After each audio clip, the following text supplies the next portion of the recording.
शुरू करते हैं भाग 2। कोयल की प्रेगनेंसी का 7वां महीना चल रहा था।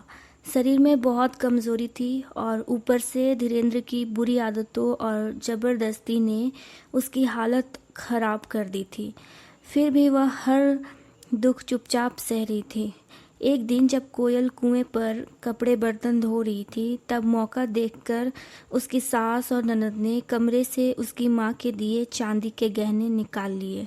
ससुर के पास पीने के लिए पैसे नहीं थे, इसलिए गहने बेचकर ससुर, सास और ननद ने मिलकर पैसे आपस में बांट लिए। कुछ दिनों बाद जब कोयल को गहने नहीं मिले और उसने सास से पूछा, तो सास उल्टा उसी पर गुस्सा होने लगी। बात बिगड़ने के डर से सास ने पहले ही धीरेंद्र से कह दिया, इसे अपनी चीज़ों का कोई ध्यान नहीं रहता, कहीं रख कर भूल जाती है, फिर कल को हम पर इल्ज़ाम लगाएगी। माँ की बात सुनते ही धीरेंद्र ने कोयल की गलती समझी और कमरे में आते ही उसे पीटना शुरू कर दिया। मार खाते खाते बेबस कोयल के मुंह से निकल गया, वे गहने मेरी माँ ने दिए थे, अब घर से गायब हो गए तो मैं क्या करूं। यह सुनते ही धीरेंद्र और भड़क गया और उसने कोयल को इतना मारा कि उससे ठीक से चला भी नहीं जा रहा था। इसके बाद गुस्से में धीरेंद्र ने अपनी सास को फ़ोन लगा दिया। वह ड्यूटी पर थी, लेकिन लंच टाइम में समय निकालकर तुरंत ही धीरेंद्र से बात करती है। धीरेंद्र अपनी सास को फ़ोन पर भड़काते हुए कहता है, यह लड़की अपना और पराया करती है। शादी में आपने जो चांदी के गहने दिए थे, उन्हें कहीं घुमा दिया है। पूछने पर 2 थप्पड़ क्या मार दिए, उल्टा मुझसे जुबान लड़ाते हुए बोली कि आपने तो नहीं खरीदा था ना, मेरी माँ ने दिया था, मतलब अब हम इससे सवाल भी नहीं कर सकते। धीरेंद्र की बातें सुनते ही कोयल की माँ गुस्से में आ जाती है और फ़ोन पर ही कोयल को खरी खोटी सुनाने लगती है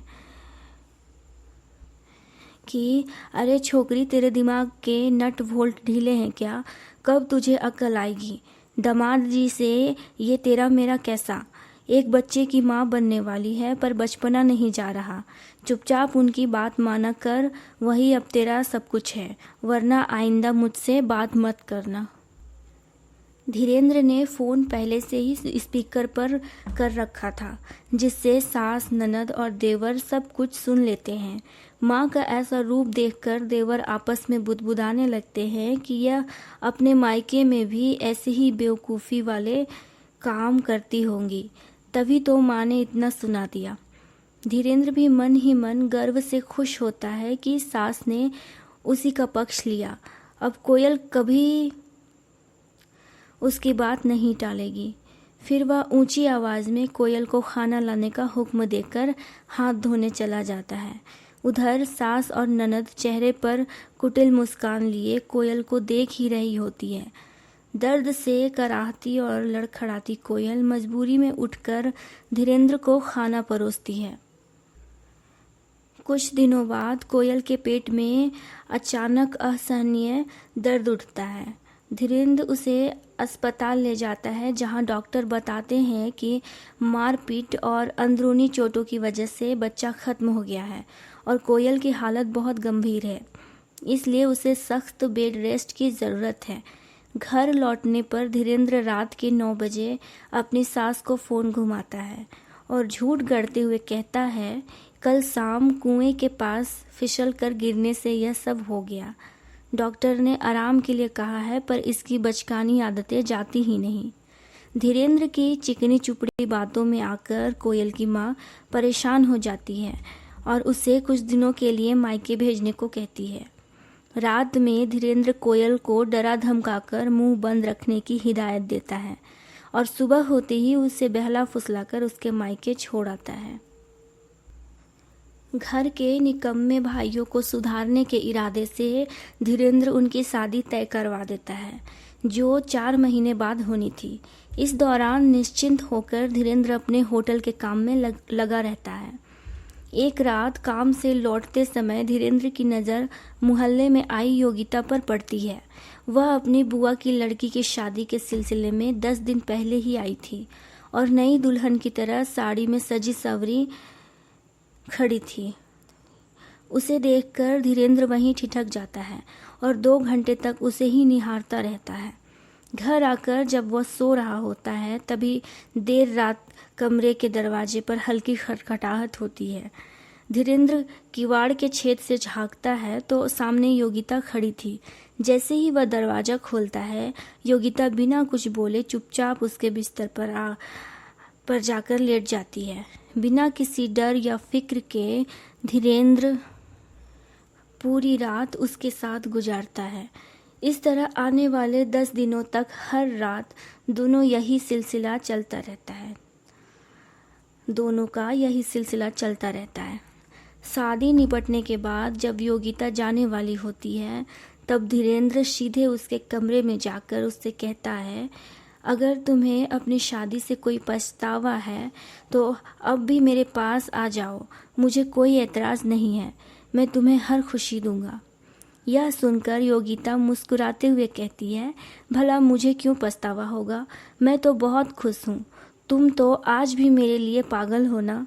वैसे तुम्हारी शादी हो चुकी है, पूरे मोहल्ले में तुम्हारी बीवी की तारीफ होती है, क्या तुम खुश नहीं हो अपनी बीवी से?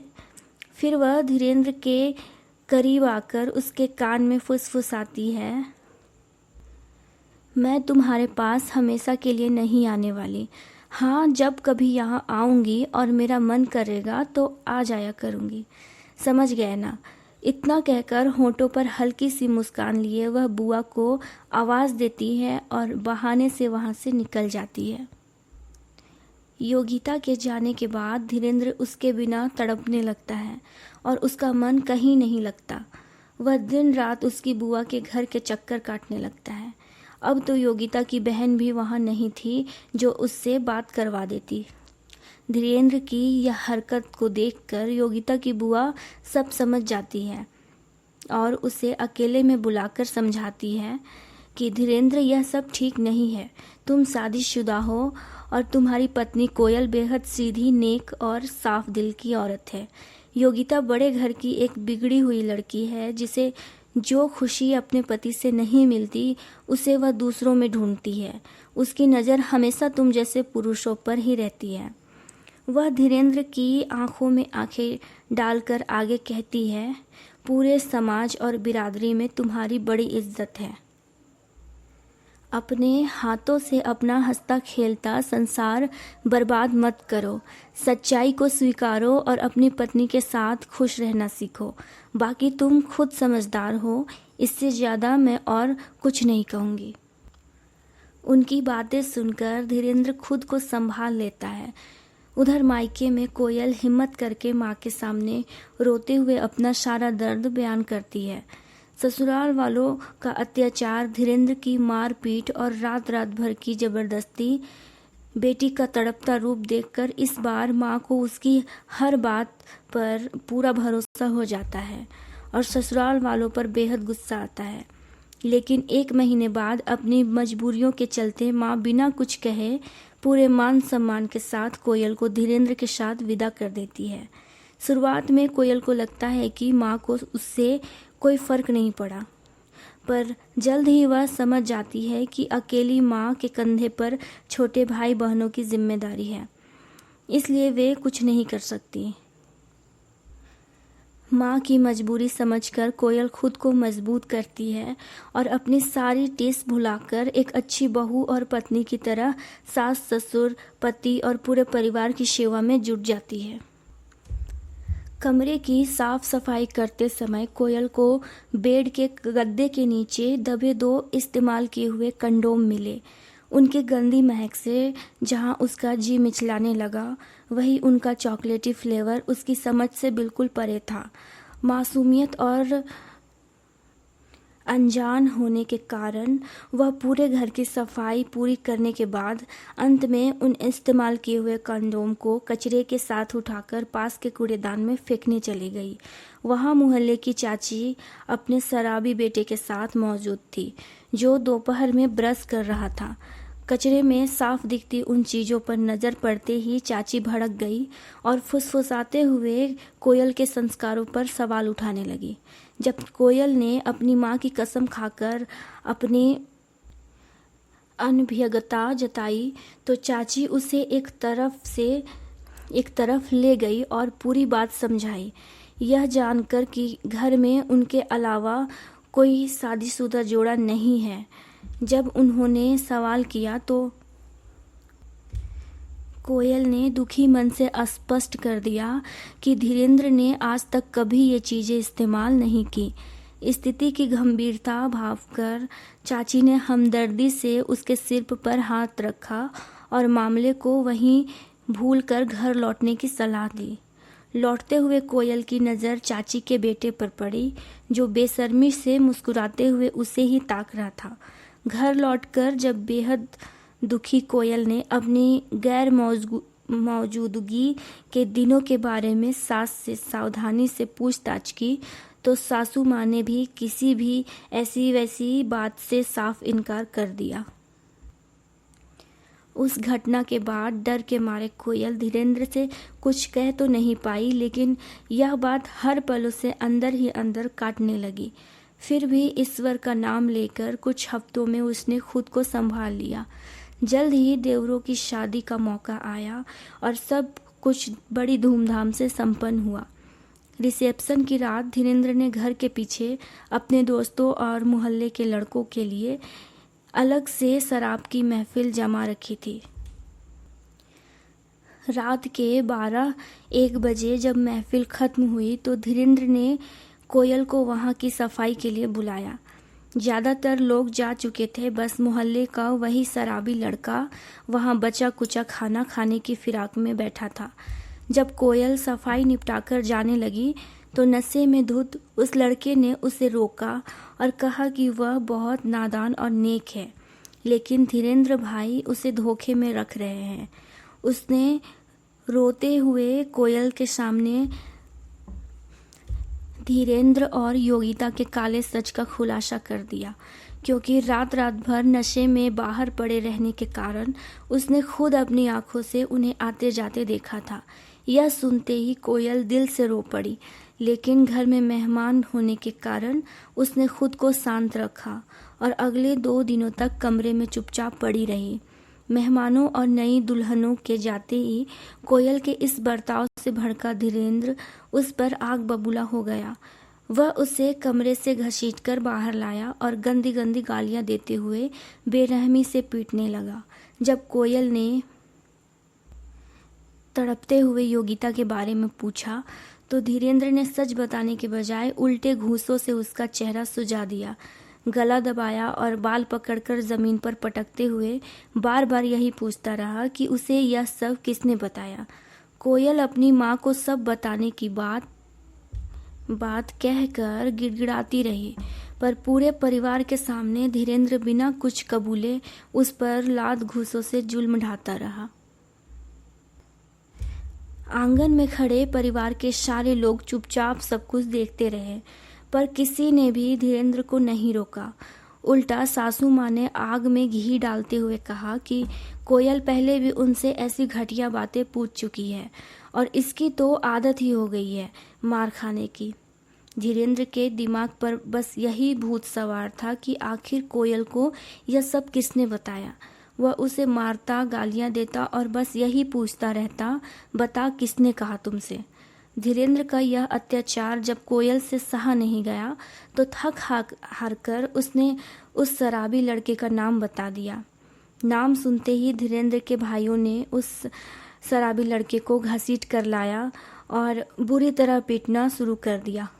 वह लड़का उस वक्त भी नशे में था, लेकिन उन लोगों ने मार मार कर उसे लहूलुहान कर दिया और उसके हाथ पैर तोड़ दिए।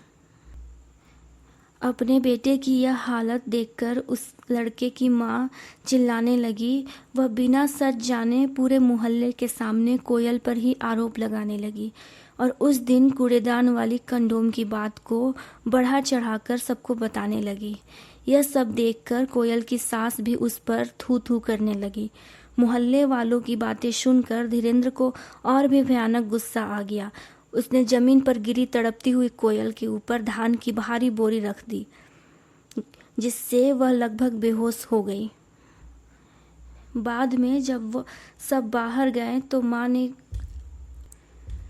अगले दिन जब कोयल को होश आया तो उसने खुद को अस्पताल के बिस्तर पर पाया। सामने उसकी माँ और ससुराल के लोग बैठे हुए थे। धीरेंद्र बहुत सफाई से उसकी माँ को झूठी पट्टी पढ़ा रहा था।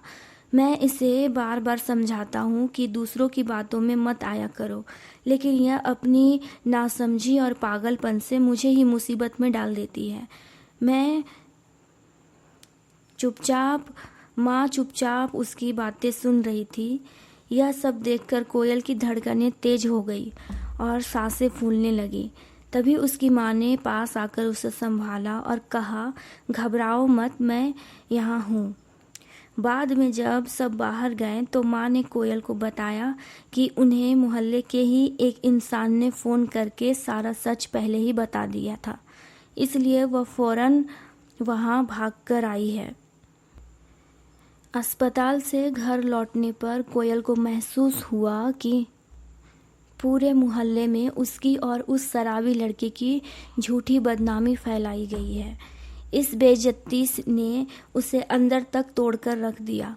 जैसे ही कोयल की तबीयत थोड़ी ठीक हुई, उसकी माँ ने बिना देर किए पुलिस स्टेशन जाकर धीरेंद्र के खिलाफ केस दर्ज करवा दिया। पुलिस ने धीरेंद्र की कॉलर पकड़कर उससे थाने में नाक रगड़वाई। फिर पुलिस और पंचायत के सामने धीरेंद्र को कोयल से माफ़ी मांगनी पड़ी। उसने अपनी सारी गलतियां मानी और पूरी इज्जत के साथ कोयल की जिम्मेदारी उठाने का वादा किया। इन सब के बाद कोयल की माँ उसे 1 साल के लिए अपने मायके ले आई। कुछ समय बाद वहाँ उसके भाई की शादी हो गई, लेकिन भाभी का बर्ताव कोयल के लिए बिल्कुल अच्छा नहीं था। उसे कोयल का वहाँ रहना जरा भी पसंद नहीं था। अस्पताल के लोगों के ताने, माँ की चिंता भरी डांट फटकार और घर आने जाने वालों की गंदी नज़रें कोयल को घुटने पर मजबूर करने लगी।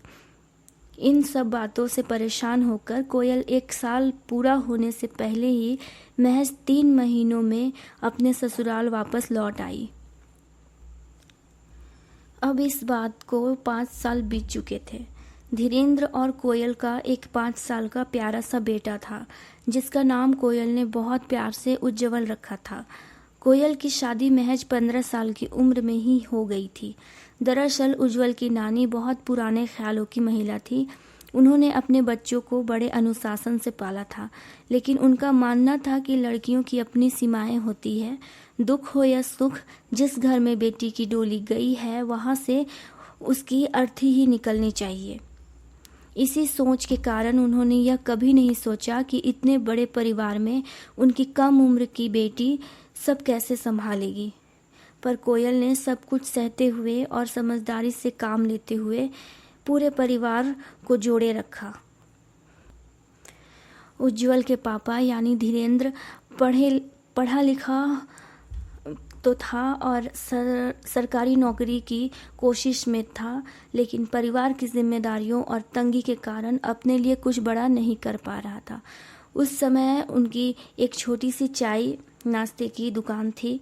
शुरू में उज्जवल के पापा अपनी पत्नी की बातों के खिलाफ रहते थे, लेकिन उज्जवल की मम्मी ने अपनी सूझबूझ और मजबूत इरादों से उनका साथ दिया। घर वालों के विरोध के बावजूद उन्होंने अलग अलग बिजनेस के जरिए उज्जवल के पापा को बहुत ऊंचाइयों तक पहुंचाया और खुद भी उनके काम में बराबर की साझेदार बन गई। उज्जवल के मम्मी पापा दोनों ही बहुत होशियार और तेज तर्रार निकले, जिनकी बदौलत आज वे बहुत अमीर और कामयाब हो चुके थे। अपने मम्मी पापा की इस कामयाबी, अमीरी और इज्जत की वजह से 5 साल के उज्जवल को भी हर जगह बहुत लाड प्यार और मान सम्मान मिलता था। उज्जवल बहुत ही मासूम, शांत और समझदार बच्चा था, पर दुख की बात यह थी कि उसे सच में समझने वाला कोई नहीं था। उज्जवल की मम्मी अपने कामकाज और बेटे का भविष्य संवारने की धुन में हमेशा व्यस्त और चिड़चिड़ी रहती थी। उज्जवल के पापा भी कभी तो बेटे को प्यार करते तो कभी सबके सामने उसकी छोटी छोटी बातों का तमाशा बनाकर उसे भला बुरा कह देते। असल में आसपास के लोग और घर के रिश्तेदार उज्जवल के मम्मी पापा की तरक्की और हंसते खेलते परिवार से जलते थे। गुस्सा निकालने के लिए वे मासूम उज्ज्वल को निशाना बनाते। वे बच्चे के बारे में झूठी अफवाहें फैलाते, उसे मंदबुद्धि और पागल कहते। उसकी जरा सी गलती को भी बढ़ा चढ़ाकर उज्ज्वल की मम्मी से शिकायत करते, जिससे वह अपने ही बेटे पर गुस्सा हो जाती। उज्ज्वल कम बोलता था और बड़ों की ऊंची आवाज़ों में उसकी मासूमियत दब जाती थी। अपनी मम्मी के मुंह से कड़वी बातें सुनकर वह अकेले में रोता रहता। उज्ज्वल की मम्मी अपने काम काज और बेटे के भविष्य को सुनहरा बनाने में व्यस्त रहती थी। लोगों और घर वालों की सोच से बेखबर वे हमेशा अपने बेटे को लेकर परेशान रहती थी कि कब वह उनकी सारी बातें मानेगा, सुनेगा और कब उसे सब कुछ की समझ होगी। उज्ज्वल की मम्मी सब की सच्चाई को अच्छे से जानती तो थी, लेकिन रोज रोज की बनावटी कहानियाँ, दिखावे के प्यार, अपनेपन, मीठी मीठी बातों और अच्छे व्यवहार की कसम में रह जाती और सब कुछ भूल जाती थी। उज्ज्वल के पापा भी सबसे बहुत मतलब रखा करते थे, चाहे वे घर के लोग हों या बाहर के। उज्ज्वल को कभी अपने मम्मी पापा का भरपूर प्यार मिलता तो कभी डांट फटकार। उसके मम्मी पापा के बीच आपस में जो भी बातें होती हैं वे कभी उज्ज्वल को पता लगने नहीं देते। उज्ज्वल अभी बहुत छोटा है, इसलिए दिन बीतते ही सब भूल जाता है। जैसी भी स्थिति है उसके मम्मी पापा उसे किसी भी चीज़ की कमी होने नहीं देते हैं। अच्छा स्कूल, ट्यूशन और पढ़ाई लिखाई सब टॉप रहती है। वैसे तो वे लोग पुराने ज़मींदार परिवार से हैं, पर कभी तरक्की नहीं कर पाए थे। अब मेहनत और सूझबूझ से उनके पास अच्छा पैसा और रुतबा आ जाता है। अपने पूरे मोहल्ले में उनका रहन सहन और उज्ज्वल का पहनावा सबसे अलग और स्टैंडर्ड रहता है। उससे दोस्ती करने के लिए भी आसपास के बच्चों को सोचना पड़ता है।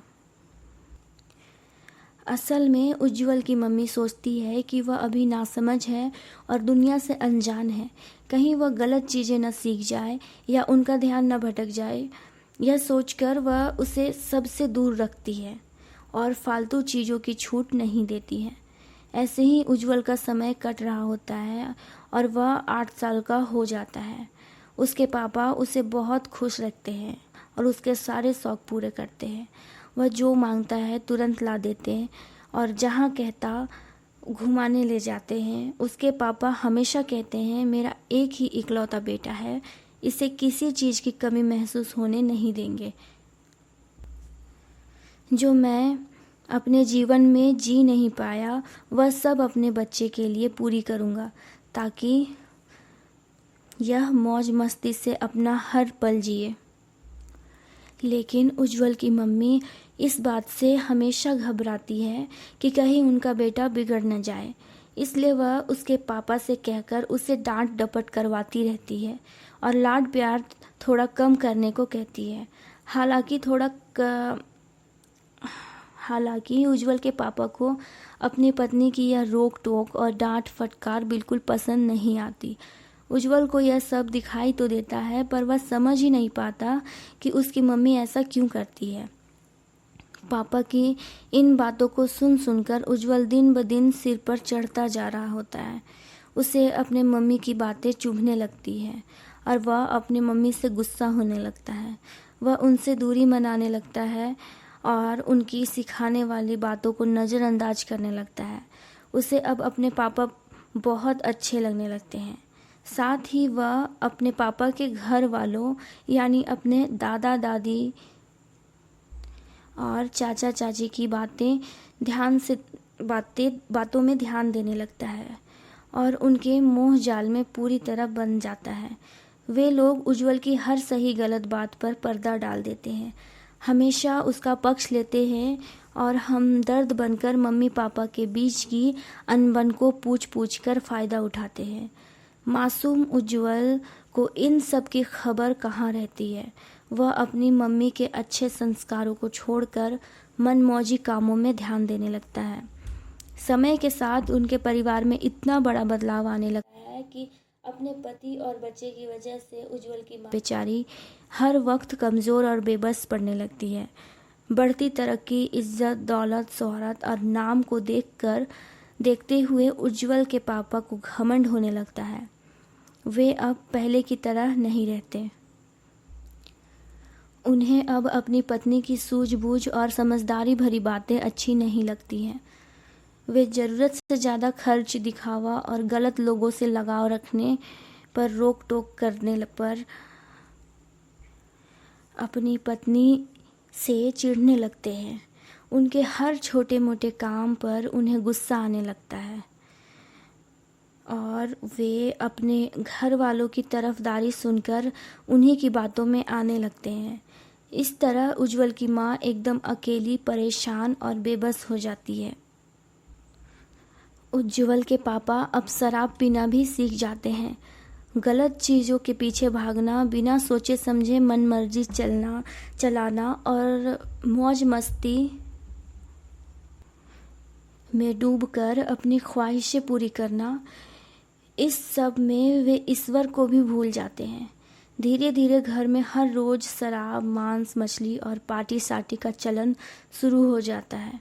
वे अपने परिवार वालों को खुश रखने के लिए हर जायज़ नाजायज़ काम करने लगते हैं।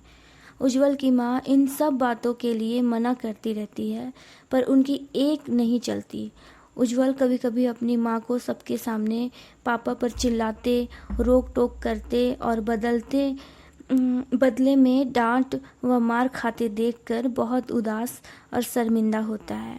उसे अपनी माँ को इतना कमज़ोर और दुखी देखकर बहुत तकलीफ़ होती है, लेकिन वह मासूम समझ ही नहीं पाता कि आखिर घर में ऐसा क्यों हो रहा है। उज्जवल के पापा के घर वाले ऐसे दोहरे किस्म के लोग हैं कि वह उनसे पूरी तरह अनजान रहता है। वे लोग मुंह पर कुछ और कहते हैं और पीठ पीछे कुछ और। उज्जवल कभी कभी अपनी माँ से उनका हाथ पैर दबाते हुए सवाल जवाब करके पूछने की कोशिश भी करता है, पर उसकी माँ यह तो पढ़ने लिखने वाला बच्चा है ऐसा सोचकर उसे कुछ नहीं बताती है। कभी कभी जब उज्जवल अपने कानों से घर वालों के मुंह से माँ की बुराइयां सुनता है तो उसे बहुत बुरा लगता है। वह अपनी माँ को सतर्क करने की नीयत से उन्हें सब बता देता है, लेकिन उसकी माँ तुरंत उसके पापा को बुलाकर सबके सामने उज्जवल को ही खड़ा कर देती है और पूछताछ कराने लगती है, क्योंकि वह नहीं चाहती कि उनका बेटा इन सब राजनीति और बातों में पड़े। ऐसे में हर बार घर के लोग अपनी अपनी सफाई दे देते हैं, बातें घुमा देते हैं और उज्जवल की बातों का मजाक बना देते हैं। इस वजह से घर के सभी लोग उज्जवल को दुर्भावना की नज़र से देखने लगते हैं, उसे चापलूस और कान का कच्चा कहकर ताने मारते हैं। उज्जवल को यह सब सुनकर बहुत बुरा लगता है, पर उसे कुछ कहते नहीं बनता और वह सिर्फ अपनी आंखों में आंसू भर कर पी जाता है। उज्जवल की भलाई सोचने के चक्कर में उसकी माँ कभी उसकी किसी बात को गंभीरता से नहीं लेती है। वह उसे नासमझ और बेदिमाग मानकर ना तो कुछ बताती हैं और ना ही खुलकर प्यार जताती हैं। वे हमेशा अपने पति, बच्चे और स्वार्थी रिश्तेदारों की फिक्र में उलझी रहती हैं। इसी तरह दिन और महीने बीतने लगते हैं। परिवार की बाहरी चमक धमक बहुत अलग रहती है और अंदर का हाल कुछ और। उज्जवल की माँ इन फरेबी रिश्तेदारों से छुटकारा पाने के लिए एक अलग जगह पर अपना नया घर भी बनवा रही होती है और बहुत उत्सुकता से उसकी तैयारी में लगी रहती है, लेकिन घर के मौजूदा हालातों की वजह से उनके मन में हमेशा परेशानी और चिड़चिड़ापन रहता है। इस सब का गुस्सा वे कभी कभी उज्जवल पर ही निकाल देती है। उज्जवल की उठपटांग हरकतें, उसकी गलतियां और रिश्तेदारों द्वारा लगाई गई झूठी शिकायतों को सुन सुनकर वे अपना आपा खो देती हैं और सारा भड़ास उसी पर खाली कर देती है। वे हर बात में उज्जवल की तुलना बगल में रहने वाले एक लड़के कृष्णा से करने लगती है। कृष्णा एक बहुत गरीब परिवार से होता है और सरकारी स्कूल में पढ़ता है, पर वह पढ़ाई में बहुत होशियार और समझदार होता है। गरीबी के बावजूद उसके माँ बाप उसे ट्यूशन के लिए उज्जवल के साथ ही भेजते हैं। कृष्णा उज्ज्वल को दिल से अपना मानता है और पढ़ाई में उसकी बहुत मदद भी करता है। लेकिन उज्ज्वल जब अपनी माँ के मुंह से कृष्णा की तारीफ़ें सुनता है तो वह उससे जलने लगता है। जब भी कृष्णा घर खेलने आता है तो उज्ज्वल की माँ उससे बहुत प्यार से बातें करती हैं और हंसती बोलती हैं। अपनी जान से प्यारी माँ के मुंह से कृष्णा का नाम और तारीफ़ें सुनते ही उज्ज्वल दिन ब दिन बौखलाने लगता है। उसके मन में कृष्णा के प्रति नफरत और गुस्सा बढ़ने लगता है। उज्ज्वल की माँ को तो जैसे आदत ही पड़ जाती है, वे बिना सोचे समझे हर बात में कृष्णा की मिसाल देने लगती है। कृष्णा को देख, उससे कुछ सीख, तुझसे तो लाख गुना अच्छा है वह, साधन ना होने पर भी कितने अच्छे संस्कार हैं उसके, कितना समझदार और मन का सुंदर है। अपनी माँ के मुंह से कृष्णा के लिए प्यार और अपने लिए कड़वाहट सुनकर उज्ज्वल अंदर ही अंदर कुढ़ता रहता है और कृष्णा से बेइंतहा नफरत करने लगता है। चलते हैं इसके अगले भाग 3 पर।